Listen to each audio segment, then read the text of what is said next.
Welcome to episode 9 of Kokoon. And this episode, we're so lucky to have Dr. Carl D Marci, who is an author, physician, scientist, and entrepreneur, joining us to discuss our topic for this series, all about AI in medicine, health, and wellness. So thank you so much for joining us for this episode. Oh, it's my pleasure. So I want to kick off with the first question to start from the beginning. So how did your career journey begin? What led you to this point? Yeah, so I went to medical school and fell in love with the brain. And when you do that, you've got three choices. You could be a neurosurgeon, a neurologist, or a psychiatrist. And neurosurgeons don't really talk to people. I like to talk to people, so got rid of that one. Neurologists only treat things they can see in the brain. I was pretty sure there are things going on in the brain we couldn't see. So I left psychiatry, which is this amazing uh, enormous field. And what I liked about it in particular were there were different paths you could sort of take. And I started off as an academic. I was researching the neurobiology of empathy. So how does one brain understand another brain, which turns out to be a complicated problem. But the idea was, could you take two people interacting, and psychotherapy as a clinical interaction was really nice because typically the therapist is trying to understand the patient, so it's one way. And I was using neuroimaging tools and physiologic tools and video cameras and trying to recruit patients and clinicians to let me videotape their sessions and measure their non-conscious responses as they were doing therapy for mood and anxiety disorders. And someone suggested I go over to the MIT Media Lab, and that was really a breakthrough moment. Do you want to hear about it? Absolutely. Yeah. So this is early knots, and there was a group there building the first generation of what we now call wearables. So they were taking handheld computers, doing what MIT engineers do, taking them apart and inserting various sensors, a Bluetooth sensor, a heart rate monitor, a voice recorder, and literally sewing it into a vest and walking around. And I was like, oh my goodness, you have a multi-sensing wearable platform. And they said, yeah, it's exciting, but we don't know what to do with it. And I said, well, I have some ideas. And that led to a course that went on for over a decade. And it attracted a lot of business students from MIT Sloan School. And the final exam was to write a business plan on one of the cool technologies. It was a survey course of all the technologies happening in the Media Lab, which were, very interesting. And the students would then ask me if I want to start a company with them. So I started two companies out of the MIT Media Lab. One is a company called Cogito Health, which was recently purchased, and then Interscope Research, which we can talk more about if you like. Sure. Yeah, tell me more. Well, so Interscope was one of the pioneers in consumer neuroscience. So we were using sophisticated tools like eye tracking and physiologic monitoring and EEG to measure emotional and non-conscious responses to media and advertising messages, and having a lot of fun and building a business. That was in 2006. In Wow. 2007, the iPhone came out. In 2011, the iPad came out, and in 2011, we were being asked by the media companies, not Facebook or Google or Apple, but by NBC Universal, Time Warner, Fox Television, to understand this new technology, because the executives there had were concerned, appropriately, it turns out, about their advertising revenue. Because if you think about it, if you're sitting at home and you're on your phone while you're watching television, you're probably going to miss the advertising. And this is before all 100%. the streaming and everything took over and blew up the ad model anyway. But that was the beginning of some important insights. Yeah, oh, absolutely. So you're really at the forefront of all of that. Yeah, yeah, and part of what we started to see, or I started to see, because as a psychiatrist, I obviously was trained in looking for addiction, is symptoms that to me started to look like people were getting addicted to this new technology, and there's obviously a fine line between habits and addiction. We've all changed our habits around technology, but that doesn't mean we're all addicted to it. But we started to see interesting things happen in some of our studies that made me very concerned, and that led me on a journey to write a book. Yeah, well, tell us about that book, because it is really a revolutionary. And I mean, I've interviewed you before for my social media book, where and the chapter I included that in was all about for social media managers and the impacts and risks associated with their job in terms of addiction. Tell me more about the book and what's in it and some of the advice that you give to people in that book. And I'll just bring Yeah. it up so people can see it. Oh, great. Thank you. Yeah, so the transformational moment was around 2011. I was in New York City. We were doing a study. Young women, ages 18 to 21, who were heavy users of social media, were recruited to our media lab, and they were randomized into one of two groups. Group one, bring your phone, watch TV like you would at home with your phone, and we're going to monitor, some of your responses. Group two, we're going to leave your phone outside the room, come in and sit down. Same thing. We're going to monitor your response. It was about 45 minutes of watching TV, and everyone was getting paid $150. And I noticed the first young woman who sits down in the room where they did not have their phone started to fidget a little bit. And then she started to move around a lot, and she did not look well. And I was like, wow, is she having a panic attack? Is something going on? She gets up, walks out, grabs her phone and leaves. Next one comes in, 5 minutes, gets up, walks out, grabs her phone and leaves. Next one. We lost a third of the young women in that group. 100% of the young women who were able to keep their phone finished the study. And I went out and I asked, the people who were the staff, I was like, did you see any strange behaviors in the group? Nope, not until we took their phone away. And what we didn't realize, Karen, is we were doing what we now call a deprivation study. We're depriving people of their precious technology. And all I could think of watching these young women was B.F. Skinner. Do you remember B.F. Skinner and the rats in the box? And he would give them two choices. There was sugar water or water with cocaine in it. And the rats would pretty quickly figure out they take the cocaine, and then he would take the cocaine away, and they would go into withdrawal, and they would sort of bounce around. I was like, this looks like Skinner rats withdrawing from something. It must be their phone. And that's when I started to do research for the book you have up on the screen. And it took about 7 years to do the research and write the book, which came out in 2022.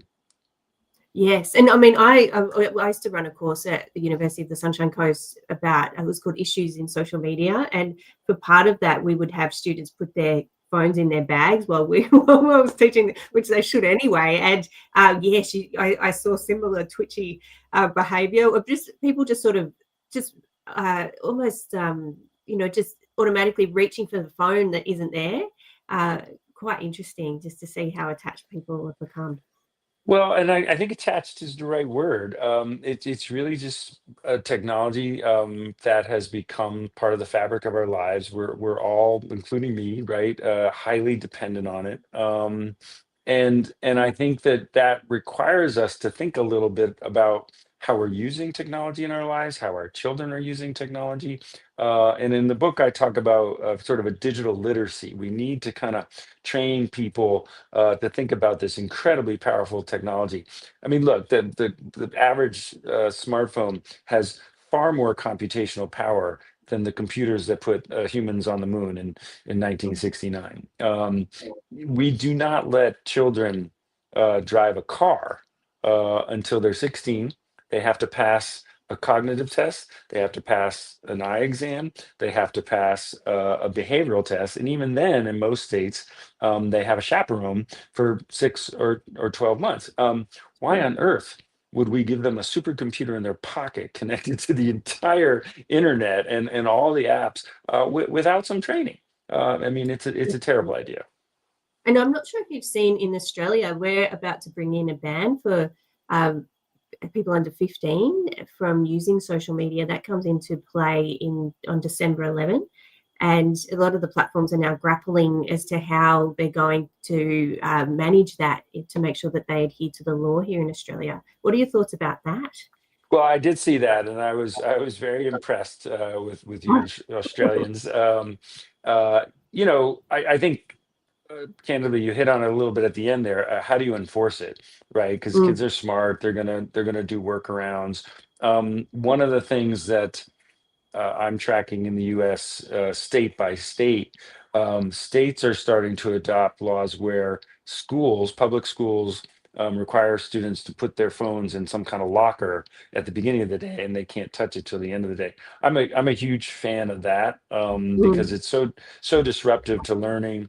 I'll give you yeah. one example. One of the studies I quote in the book and I talk about a lot, where they took college age kids and they gave them a difficult math test in three different conditions. One condition, leave the phone off and outside the room. The second condition, leave the phone off and under your chair. The third condition, leave the phone off but on the table. Now, in all three conditions, the phone is off. But the results were a step function. The closer that phone was to that person, the worse they did on that test. And Wow. yeah, and this is what some people call continuous partial attention, right? Yes. Just merely having the technology in our view actually alters the way we think and process information, and it to the point where it impacts our studies. And social media is particularly insidious. When you look at outcome studies on students of just about every age, and just their test scores and their grades. Um, Students who do their homework and have social media on or near them, they just do worse. And Mm, it's not surprising because it's so distracting.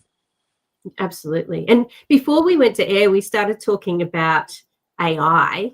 Now, in your book, you talk about having that sort of digital literacy, the literacy around the use of it. Do you think that we need to extend that now to the use of AI and from people and particularly younger people over relying on it?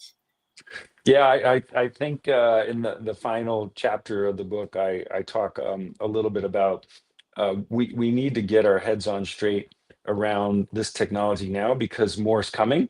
And one of the examples was artificial intelligence, and boy has it come. Oh, It's yeah. come very quickly. I mean, what another transformative moment, right? When ChatGPT was released. Yeah, I think that artificial intelligence takes all of the concerns that I articulated in the book, which really tries to look at a from a neurodevelopmental perspective. And what I mean by that is we now know a lot about the human brain. And one of the unique things I always remind people about the human brain is it's unique among mammals in that at birth it's only 10% developed. That means Mm, 90% of brain development occurs outside the womb. And we kind of have a socially intuitive sense of this, right? You can't, we don't let our kids go off independently until they're at least 18 years old in most countries, right? That's a long time, right? So we have these powerful networks of neurons in our brain that allow us to connect and empathize and form attachments, your word from earlier, to each yes. other. Well, guess what? We don't really turn those networks off and that attachment off. So we can also get attached to technologies. And one of the studies I cite in the book, I think is very relevant to artificial intelligence. And that study took a series of images. They were pictures of faces, and they took all of them, and they had the sort of clear version, the original version, and then digitized it in a gradient stepwise fashion to the point where you could not even recognize that it was a human face, and all points in between. And then they Mm, took two groups of people. One group of were healthy, normal adults. The other group followed a scale and described themselves as quite lonely. So you have mm, lonely people and yeah. not so lonely people age match, and they're all looking at these images. And it was a very simple task. Just rate on a scale of 1 to 10 how human the image looks. Well, guess what they found? Lonely people were more likely to rate digitized images as human than people who are Wow. non-lonely. So we Oh, actually, and there's other data that supports this, that the more lonely we get, the more likely we are to empathize and connect with non-human entities. Now, here yeah. comes AI. into a world where loneliness is off the charts, right? More and more people are lonely. Fewer people are getting married. Fewer people are having children. Fewer people are going to church and institutions that used to have community things. They're staying home with their phones. And now this AI agent pops up. And of course, people are going to form attachments to it. And that already is having consequences. There are case reports now, many of them, of people becoming very depressed. Well, in some cases, committing suicide because of what the AI said. There's homicide cases where the AI made this one guy paranoid about his mother, and he shot her. I mean, just Oh my horrible, God. horrible Yeah. things. Yeah. So we got to up our game here, or things are going to go badly very quickly. Absolutely. So many of the AI platforms, say OpenAI, for example, some of their spokespeople have come out to say that they had no idea that AI would ever be used in that way. How do you think? How do you feel about that? Do you think they should have been known, or sort of preempted this, or be completely oblivious to the idea? Well, yeah, I always take what for-profit oriented companies executives say with a pinch of salt, right? Because they're very highly incentivized to say certain things. And look, Facebook is another good example where um, you know they actively are marketing to young people, and they're not alone. All of them do it. I mean, the other day, my younger son is 9 years old, and I happened to log into his email just to sort of see what's going on. And I was stunned. He didn't have a single email from a single human, but he had hundreds of emails from every technology he's ever touched, whether it was Discord or Instagram or Snapchat. And I mean, Karen, pages after pages after pages. He is Wow. actively being recruited, and I'm just like, wow, is right. So these guys know what they're doing. They know Yeah. exactly what they're trying to do. And the challenge with all these technologies is that the business model requires engagement, sustained engagement. The more you use that product, the more money they make. Full stop. So of Yes. course it's going to be designed to get you highly engaged. I talk about this in the book where the same neuroscience and brain science that we were using in Interscope to try to understand people's emotional responses to media and advertising, these companies are using to get you hooked on it. It's a little like the cop with the radar and the guy driving with the radar, the radar detector, right? It's a bit of sadly, it's a cat and mouse game. But Mm, these technology companies have, now billions, sometimes trillions of dollars behind them. How can the average consumer compete? absolutely. Absolutely. And look, I want to shift gears now, because Sure. while the AI is, it absolutely has its darker side. I know I follow you on LinkedIn, and I see all the amazing things that you're doing on LinkedIn, and you're using AI a lot in your work now, aren't Yeah. you? Could you tell us more about that? Yeah. So again, I try to practice what I preach, right? So in the book, in the end, I talk about these are technologies, right? And so it's the proverbial knife, right? The knife in the hands of a surgeon is designed and used for healing, and the knife in the hands of a murderer is a device for killing, right? So it's about intent. Yeah. So there's lots of ways that technology can be amazing and helpful, even social media, which we can talk about. So from an AI perspective, we're doing a lot of things, and I will tell you, my 25-year career as a physician, I've never seen any technology adapted so quickly. And so it's very exciting. We have to be careful. But if you think about um, what every physician does, is they document now electronically in almost every case the patient's history, how they're doing, some sort of examination, laboratory data, medical decision making, and plan.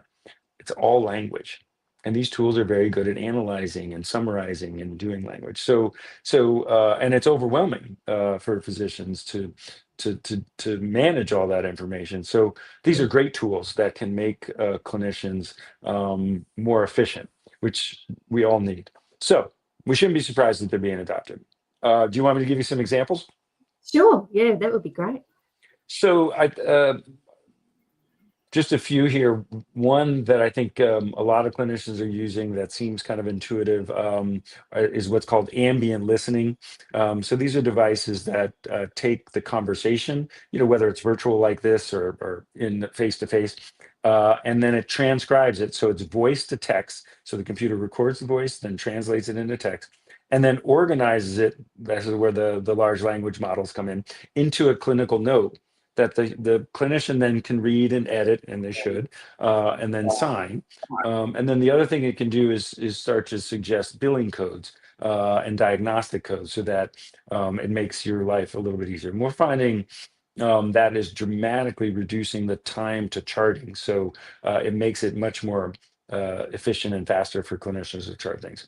Other things we're doing is we're creating agents that can summarize a patient history, right? So some of my patients I've been seeing for 15 plus years.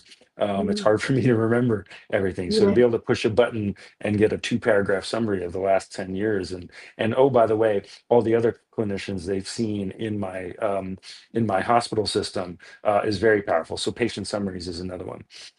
Another one that I particularly like is using sort of chatbot and agenic artificial intelligence to conversationally interact with patients between visits.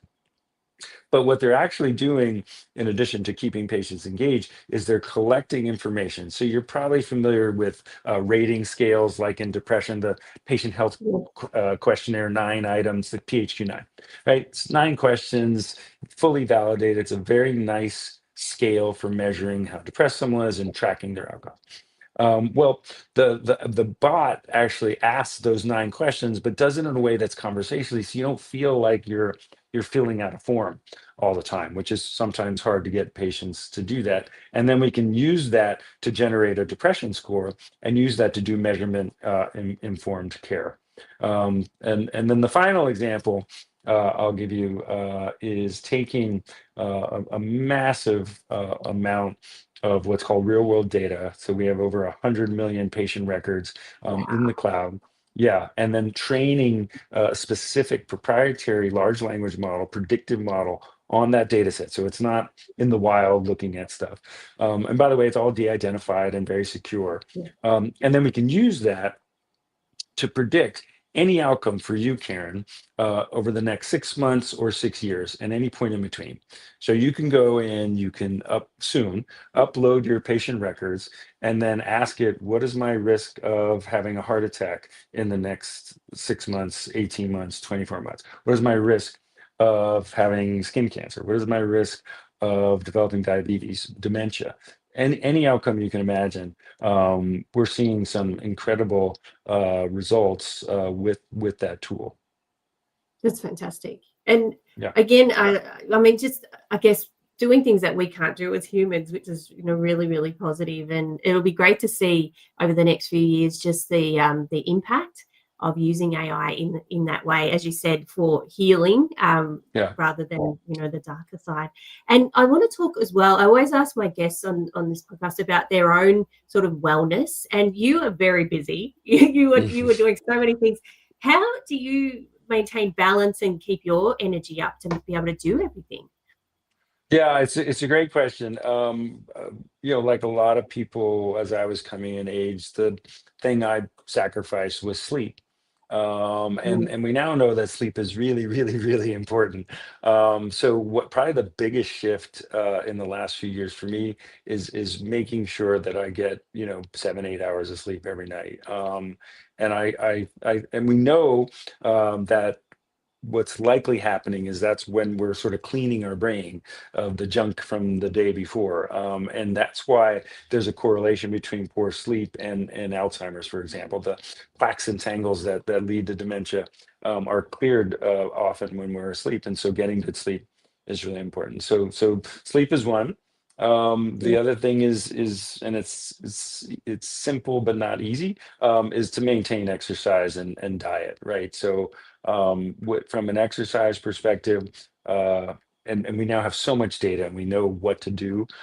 So I try to keep a balance between cardio, intermittent high intensity workouts, and weight training. And then I sprinkle in some yoga every now and then, particularly when I travel. I'm tall. You can't see how tall I am on the video, but I'm 6'2", and so sitting on a plane, I get kind of stiff. Yeah. So I kind of do Yeah. yoga in between there, and diet honestly is is always a challenge. We all need more fruits and vegetables in our diet, but there's a lot of great options out there, and trying to be careful and disciplined about that, and all that starts to add up over time. And then I guess finally, we can't forget managing stress. Yeah. So meditation and social interaction are two ways to do that.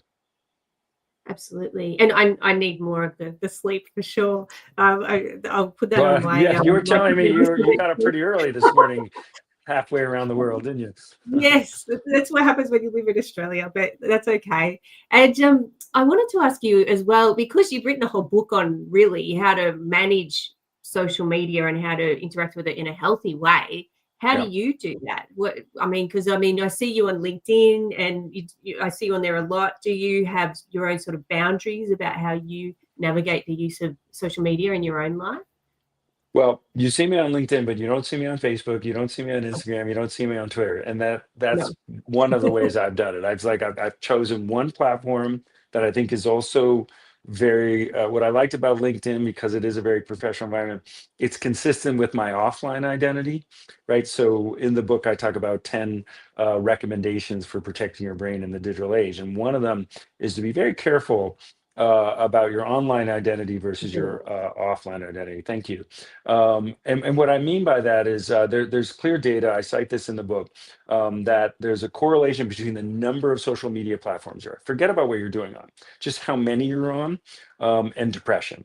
Right. And Mm. in the book, I use the example of Shakespeare's quote, "All the world's a stage and we are merely, actors and actresses in it." And what I think Shakespeare was getting at is that we're all sort of performing at some level when we're out in the world. But what Shakespeare didn't anticipate is every single social media platform is a different stage, right? And so if you're on 3 or 4 or 5 different stages, you got to be really careful you're not presenting 3 or 4 or 5 different versions of yourself, because that can Mm. become very confusing when you're offline. So that's number one. Try to just sort of pick a channel and stick with it. Number two, really be intentional about how you're using it, right? So if you look in LinkedIn, I try to only post things that are informational and that might be valuable to people who follow me, right? You're not really interested in my political views at this point. You're certainly not interested in whether I like cats and dogs and things like that, right? So I try to keep it very professional, so that's number two. Number three, now when you get into the more other social media things like Facebook and Instagram and TikTok, which are all very different, by the way. But what I do like about um, the sort of Facebooks of the world is that you are sharing information with a network of people who in theory you care about and know, but maybe can't see that often, right? So if you're sharing bits of your life with the purposes of updating folks who you don't see as often, that's perfectly reasonable. Now if you're going on there doing social comparisons, or because you're depressed or to regulate your mood, that's a concern. Right. And that's where Yes. people get in trouble. And part of the reason TikTok is so insidious is that it really doesn't have much of a social component to it. It's really the individual just having their own experience and getting sort of sucked into the algorithms. And that gets to the final point I'll make is the kind of ways in which the time you spend on these things does tend to correlate with bad outcomes. So Mm. self-monitoring, setting limits. I mean, I know people who set timers and they can have like the social media turn off after a certain period of time. I mean, I have a friend who turns their phone black and white mode so it's less interesting. I mean, all kinds of tricks, and I love them all. Like whatever it takes, right? To sort of self-regulate yourself, because the thing we know for sure, and there's studies on this which I'm happy to talk about, is at the end of life, the single best predictor of happiness is the number and quality of human relationships we have, right? And I will tell you, it's a lot harder to make a connection through social media, and have any way that on a physiologic and neurobiologic basis compare that to sitting across from another human and just having a conversation. The two are night and day, Yeah. in terms of how it and what it does to our nervous system. So I, for one, am not surprised when you have a generation that's spending so much time on these devices that they're more anxious and depressed and lonely than ever. Because it's just not how we were wired, and how we evolved. Absolutely. It's great advice. Now, I'd like to also sort of, as we're coming to the end of our chat, I like to ask about goals. And normally when I interview people, there are sort of two camps, and there's like a spectrum where on one end, people are very, have specific goals and very goal oriented. And the other, they're more like go with the flow, see what unfolds. What sort of person are you? And if you are a goal setter, we're now in November. So have you achieved what you set out to this year? And what are your plans for next year? Yeah, it's a great question. So I guess I'm kind of a hybrid. There's a little bit of me that's very specific about goals. The other bit kind of goes with the flow because, as you know, life is uncertain and you have to embrace the uncertainty. Um, So and true. um, there's one thing to kind of explain what we think we're seeing in the world, but very few people are good at predicting the future. Um, that said, I think goals are important. So one of my goals this year was to do more publications. So I feel pretty good. I've got, I think, 6 publications coming out this Oh, year. well These are, done. yeah, peer-reviewed journal articles that are actually, in every case, either using or validating an AI-based algorithm or machine learning approach, using healthcare data to advance therapies and bring treatments to market faster. So that goal's done well. I think another goal has been to try and advance, the different companies I work with, and knock on wood, they're all making progress. So I feel good about that. And then on the personal level, making sure I, carve out time for family and friends. Yes. Excellent. And then any plans for next year, 2026? Well, so my go with the flow goal is, I hope, in my lifetime, in our lifetime, to begin to reverse the trend we're seeing in mental health. Mm, As a psychiatrist in 2001, when I finished my training, if you would have told me in 2021 you'd be practicing the same way, I would have said, no way. We're learning about the brain. We have all these new technologies. I still practice pretty much the same way, Karen, that I did back then. But there are some new therapies coming, whether it's the psychedelic medicines we're all reading about, new technologies, devices, integrating digital therapeutics and digital health with pills and medications, making telehealth for telepsychiatry more accessible, more efficient. These are all things I see on the horizon that I'm participating in and hopefully advancing, that give me hope that we can begin to reverse or at least slow down what tragically has been double-digit increases in anxiety, depression, loneliness, PTSD, substance use, and suicide. We mm. need to do better, and this is where I think technology can help. Excellent. And I have one final question for you, and that is if you could go back in time and meet yourself at the beginning of your career and give yourself a piece of advice, what would it be? Yeah, I love this question. It would be, you don't know yourself as well as you think you do. And that, we all live in our own bodies and we have our own experience of ourselves, and we feel like we know ourselves pretty well, right? But the reality is we all have blind spots.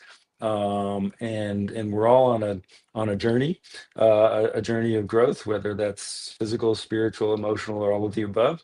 And there's two kinds of people: those who are aware they're on the journey and doing something about it, and those who are not. And I like people who are aware and trying to do something about it. And I think the young version of me was less aware of strengths and weaknesses. That's a great approach. And do you have any final words of advice before we wrap up? Yeah, I think what I would recommend to your audience regarding technology in our lives is to remember that it just cuts both ways, right? On the one hand, it's an amazing technology. It makes us more productive and enhances and enriches our life in so many ways. But I've been quoting grandmothers more and more. Everything in moderation, right? Whether it's your social media use or streaming video or even working, take a break. And the one thing we didn't talk about that I spent a lot of time in the book talking about is multitasking and media multitasking in general. Very, very bad for the brain. Study after study after study after study shows that multitasking, doing two things simultaneously, decreases processing speed and increases error rate. Just full stop. So I think that's something to keep in mind, that we can all do a better job. Great words to finish on. And thank you so much for being on this episode today and sharing your time and your knowledge and wisdom. And thank you. And thank you to everyone who watched. And we'll be back next month with another episode of Kokoon. So thank you so much, Dr. Carl. I really appreciate it. My pleasure.